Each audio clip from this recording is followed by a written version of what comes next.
Hey, what's up, everybody? True Boxing here. Thank you for coming back to get hit with the truth. So today we're doing the Fury versus Ngannou ESPN pay-per-view preview.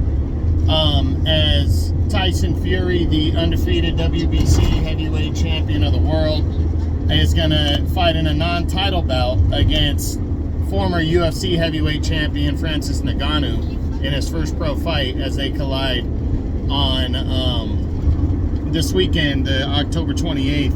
And again, that's on ESPN pay-per-view. Now, before we get into that, if you could smash the like button, leave a comment, subscribe to the channel, I really do appreciate any and all support that I can get as I continue to build my channel up there. So this fight, I'm not too thrilled about it. I did my is on video when I first heard about it, and the only reason I even did that is because it is a legitimate fight in terms of a boxing match. Now, in terms of legitimacy on how we view the fight, yeah, I'm with everybody. I think this fight is a joke, and for all intents and purposes, I think if you're going to take a fight like this, it should be an exhibition.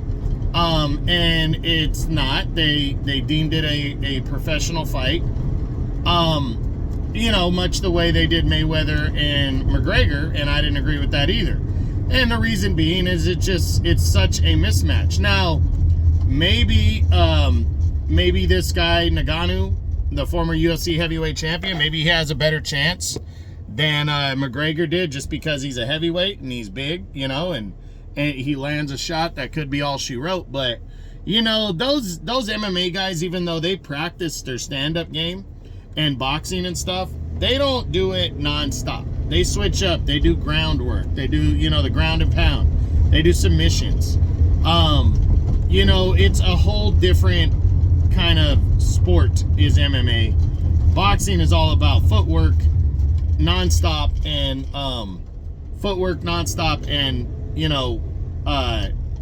punching and only punching. There's no kicking or doing anything else. So, I really think it's a mismatch.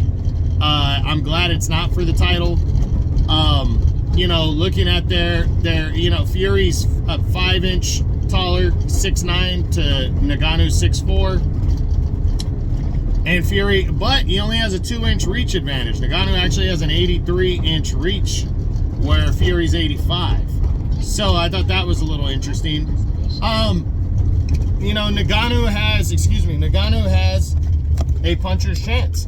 That's about it. And it's not much, in my opinion, it's not much of a puncher's chance, but you never know. I mean, shit. Deontay Wilder's not the most highly skilled boxer, and he was able to land a couple money punches. Now, I am not saying at all that that Francis Ngannou is in the same boat as Deontay Wilder. I'm trying to point out is that Wilder learned the game of boxing late, and he's never been too keen on boxing. He's more of a big-time puncher, but he knows how to set his punches up.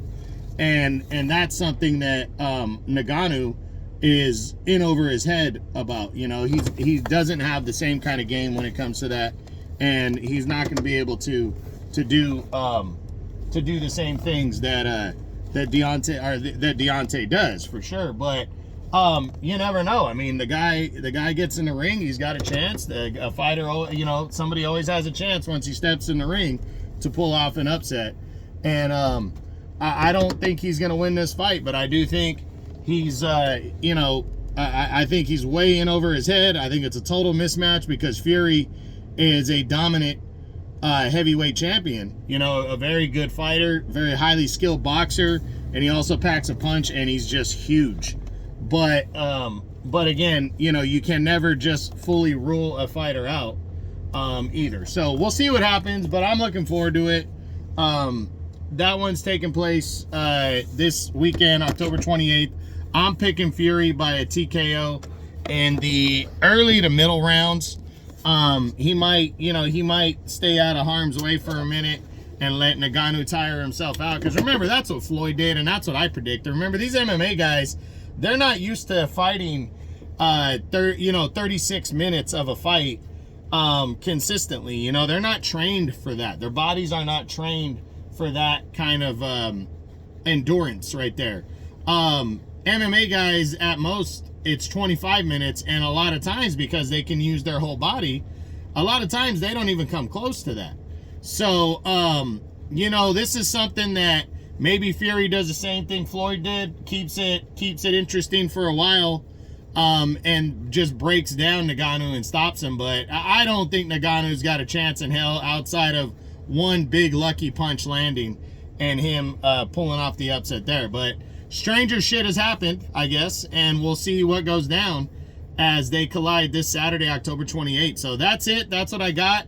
Remember my climb to 600. I want to get to 600 subscribers before the end of the year. I'm at 580 right now. Help me out, guys. I hope you enjoyed the Fury and Ngannou preview this weekend on ESPN Pay-Per-View. This is True Boxing. You've been hit with the truth.